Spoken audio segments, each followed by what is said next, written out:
What's up, people? I'm Xogue, and welcome back to Ryotcraft Oasis. Like, you see the sign over there? I'm going to point with my head. Ready? Ready? There.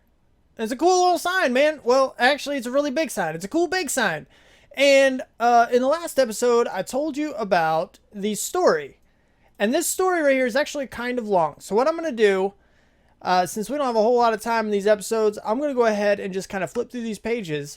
And when, I get to the next page, you can easily pause the video, and that way you can read the story for yourself. And then, after we go through all of this, I can just give you a quick little lowdown of, what the story is about. In case you're not pausing every now and then, like I'm assuming you are right now.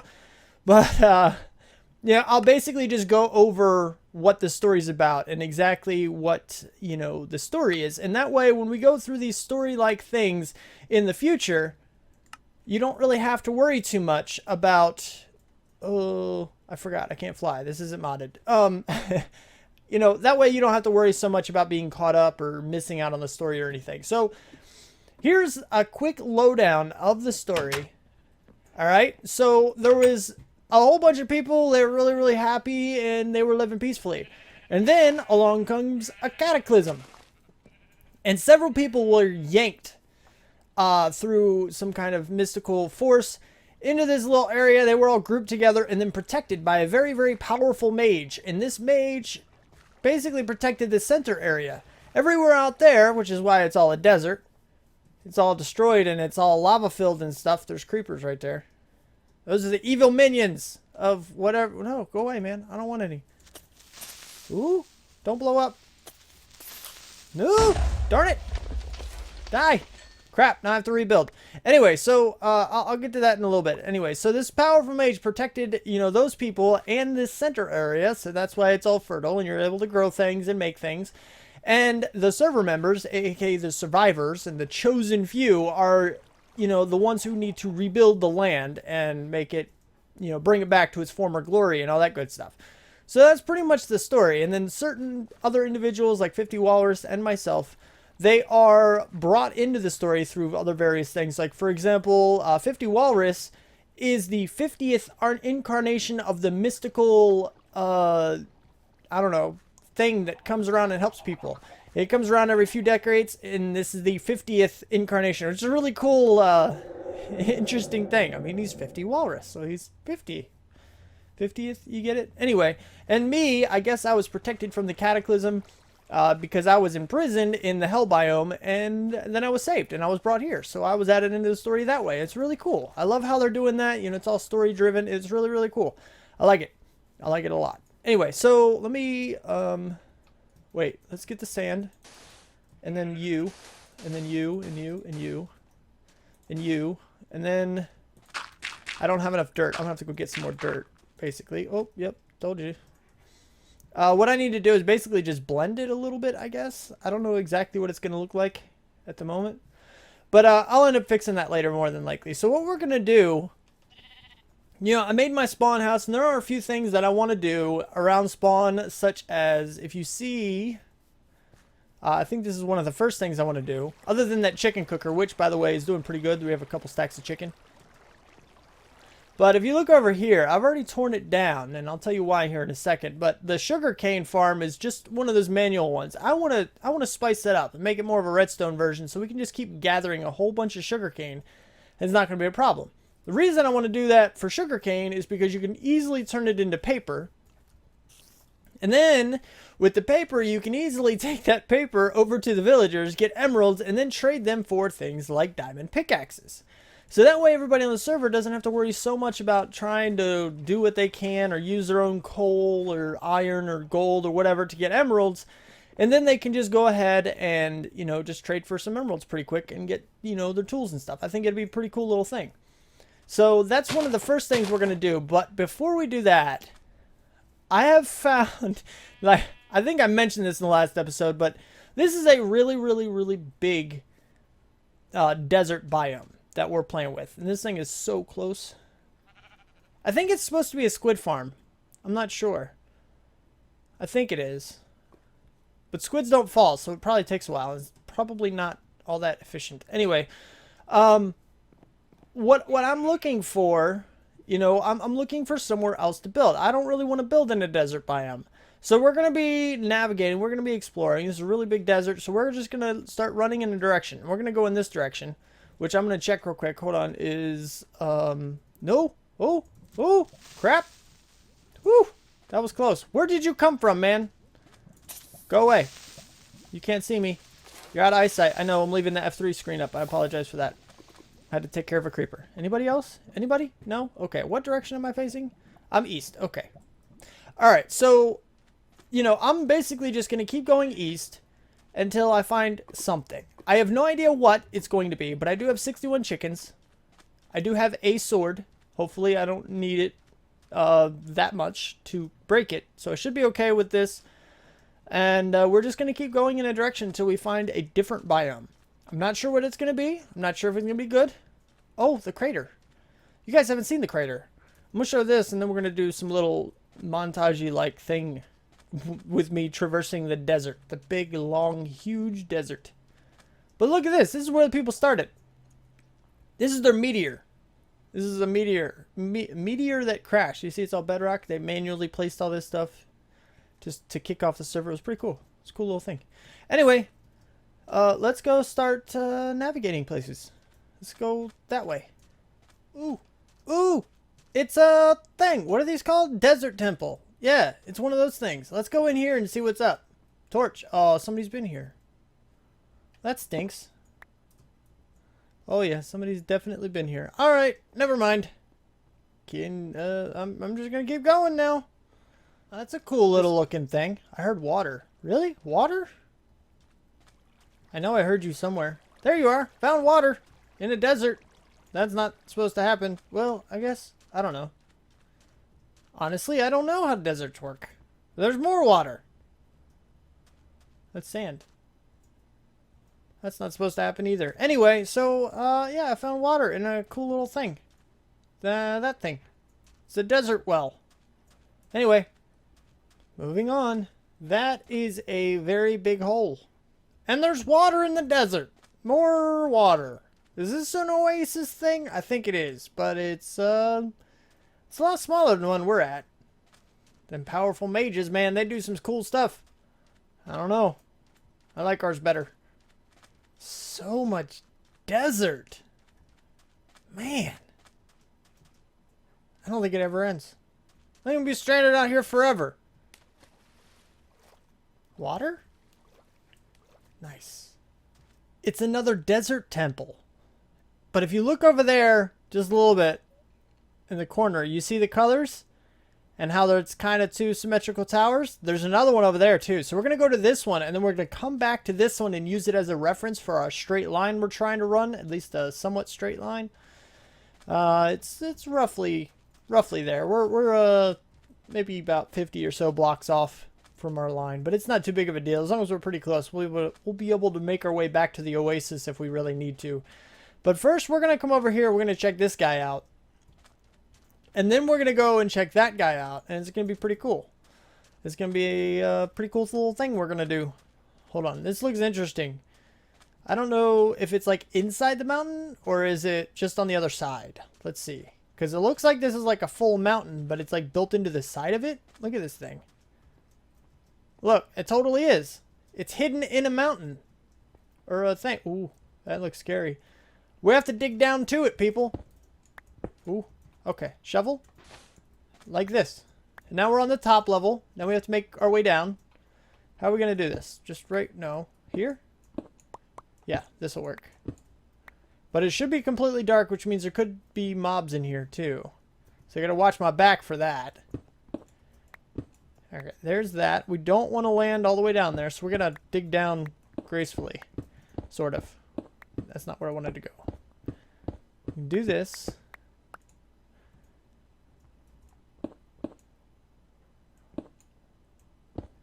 Isn't there supposed to be a pressure plate down here or something? I thought there was. I guess not. Okay. Alright, well, nothing. Nothing. Has somebody been to this one too? I think somebody's been to this one too. Looks like somebody's already been here. That's why. Man, people have been to all these things, haven't they?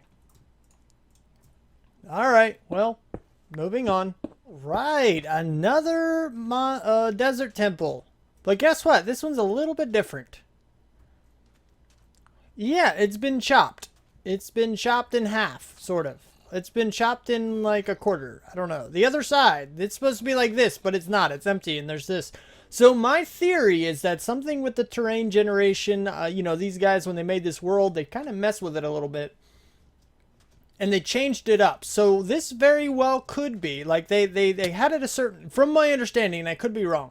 And if I am, then, you know, I'll let you know in the future. But I'm pretty sure that they had the terrain generation set one way. And then they loaded the world.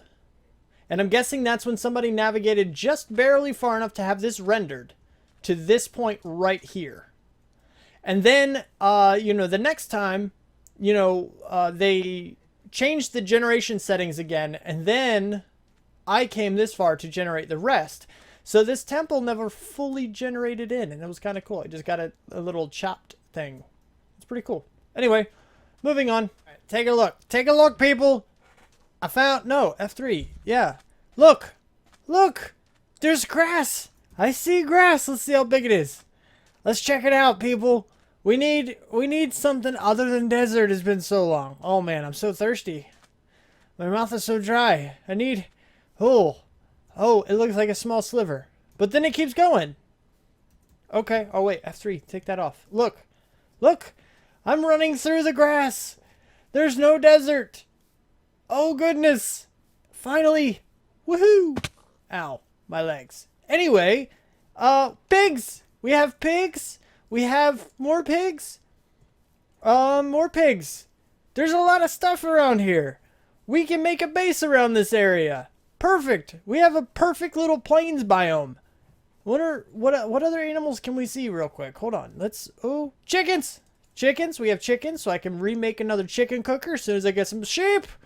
Sheep. Oh, there's a tree. I see a tree, so I can start a forest of my own and do... Ooh, oh, ravine with water in it. We have things, people. We have things. This is amazing. This is just amazing. Horses. We have horses too. You kind of expect horses just because it's plains, but we have horses and we have a lava lake. Lava lakes are pretty awesome too, right? Yeah, we need lava. But then again, we'll dig down, you know, eventually we'll make our mine and everything. So that'll be a thing. But still, we have them right here. And pumpkins. We have pumpkins too. Now, a lot of this stuff we can actually get from spawn. Probably even melon seeds too, I believe. So we can kind of, you know, go ahead and make every single farm like we want to and all that good stuff. But if you think about it, I'm like 12,000 blocks out pretty much. I mean, that's pretty far, actually. We're going to go this direction. But that's pretty far out, you know? And that's a long way to travel to go back to spawn for something. So eventually, you know, we're going to hook up a rail and everything. We'll go through the nether to get back to spawn and all that good stuff. But for right now, we found our area. We're going to end up staying out here. Looks like there's more trees over there too. That's good. Wait, is that like a jungle? That looks like more like a jungle tree. What are you? But, oh no, that's like a savanna place. Yeah, that's what that is. This is savanna. That means that's acacia wood. We can use some acacia wood. That's pretty cool. But we can get, you know, all the, like I said, you know, all the saplings and everything from other trees and everything. That's not a huge deal, but we have to connect through the nether first. And that's one of the first things we're going to do, because a lot of stuff that we can use is at spawn. We're eventually going to make farms for everything, because you know me, I'm a big farm person. I like the farms. Farms are fun. I like making redstone things. So we're going to do that kind of stuff. But, yeah, I mean, first we got to do some basics around here. But I'm trying to see to make sure I have, like, at least, you know, 2 of every animal so I can start all those farms, too. I don't know. We're going to find out. Oh, looks like I ran into the desert again. Turn different direction. Go a different way. This way. Sweet. We'll follow this around. Over into the savanna place. Oh! Oh, look. I just spotted this. We have a mesa. That is amazing. Now we can use stained clay in builds, and it's going to be amazing. We now have stained clay. We have grass. We have dirt. We have stone. We have a whole bunch of stuff, including this. Now, the other really, really cool biome I wish we could find. We more than likely don't have one near us. And if we ever find one, it'll be one heck of a ride to get there. But I do want to find an ice spike biome. If we could find one of those and hook up transportation to it, it'll be so awesome. Because then we have packed ice. And packed ice is always useful. I use it a lot in redstone builds just because items slide around on it. It's good for like item sorting and stuff like that. But it's really, really cool. I like it. We have a mesa. It's amazing. So we have a mesa, we have plains, we have obviously the desert, and we saw that savanna before. And then we have all the resources from spawn, so once we set some place up to go... Oh, wait, bed. Come here, bed. Go on the ground, bed, and let me sleep in you. Thank you. You're amazing, bed. You're my favorite bed ever. Because, I'm in the middle of nowhere, and it's still daylight. Alright, perfect. So, what we need to do now is we need to find the perfect place to make a house. We need to start doing some stuff, and that includes making our first mine of the series. Yes, I never made a mine at the spawn location because they had everything. You know, they had, a few farms already. They already had the supplies for everything. I made a chicken farm for everybody. So I did do a little bit of community work. I made my spawn house, and that's cool. And, eventually I'll go back and I'll make, sugarcane farm. I think I already mentioned that was the first thing I wanted to do. But that's what... will be next for that. But here, it's all wide open. I don't have any supplies here. I can make everything for myself here. And that's what I like to do. I like to be self-sufficient. I don't want to have to go travel, 1,000 blocks through the nether to get back to spawn, just to take another route to get to somebody else's house, just to, pick something up real quick. And it's not something I want to do. So we're going to have everything. Everything is going to be here. We're going to have villagers, and we're going to have a melon farm, and a pumpkin farm, and a sheep farm, and a cow farm, and a chicken farm, and all these farms are going to be amazing. It's going to be great. It's going to be fantastic. And I want to take you guys along for the ride. But first, pigs and sheep. No. But first, we need to find a place to make a house. And that's what I'm going to do now. I'm going to scout out the area. I'm going to scout out this little plains place. Maybe gather a few of the animals around that place so that the way, they're all close. And once I have the supplies to make all these farms and everything, it can all be awesome. And it'll be pretty cool. It'll be a good little thing. But I need to find that place first. So I'm going to go look, and you hang tight. It's my bed. I have my bed. I'm jumping on my bed in the middle of the... Where are we? Yeah, this is where the base is going to be. And I want to tell you a little bit about what I plan to do with the area. And then what I'm going to end up doing off camera before the next episode. And then maybe... what I'm going to do in the next episode. I don't know yet. We're going to see. Anyway, so first off this is a little bit of my plans, okay? I want to remove this little land bridge here thing, whatever this is, and I'm going to have a center platform for, this is going to be the beginning makings of my house. I don't know exactly what purpose this center platform is going to have, but I like the idea because it's surrounded by water mostly, and all the way once I remove this. And then I'm going to have, 4 bridges branching out, going across the water on all these sides. That way I'll have like a floating base in the middle of this. And those bridges can actually be linked, to the land. And I'm going to try to form, some of my farms and other things that I have going. The other builds I want to do, I can form them into the land, and it'll be pretty cool. That way I use the land. I won't really have to do a whole lot of terraforming unless, I don't know, something is getting in the way. But I want to try to keep it pretty natural as far as that. I want it to be a little bit random, because usually it's too symmetrical. My bases are too symmetrical. I end up getting lost, and I don't want to do that anymore. But I do want it to be big, and that's the basic idea. And then off camera, what I'm going to do now is I'm going to find a place to mine. I'm thinking either in that thing and then we'll go straight down, or I'll go over here and straight down. There's a cool little thing. There's like already a hole over here. It's almost a perfect circle. Like it's a pretty circle-ish type deal. But I'm planning on using this. I think I'm going to be using this to start my mine, and that way, I have some caves and stuff I can go through without having to worry about breaking my pickaxes, and things will be okay. And the biggest goal for mining is that I find obsidian, so that way in the next episode I can go ahead and set up a portal somewhere, and we can get started on linking this place to the Oasis, and that way I can get back to spawn and get some of those supplies for the other tree farms and whatnot that I want to make. But also it allows the other guys to come over to my base, and well, they can visit and show it off if they feel like they want to, but it also brings them so much closer to the mesa that we found. And that's the biggest purpose for it. These guys were looking for a mesa, and I found one, so now, they're all happy, and I want to make it easier for them to get here. So that's what we're going to be working on here pretty shortly. But, yeah, I'll have to see how far I get off camera, and then I'll bring you back in the next episode. I talk too fast for my own good sometimes. But I'll bring you back in the next episode, and we can check out what I've gotten done. It'll be pretty cool. So, if you like the episode, don't forget to hit that like button. If you want to see more, you want my videos sent directly to you, then don't forget to subscribe. Comment, favorite, share if you feel like you want to. Thanks so much for watching, and I will see you next time. Bye.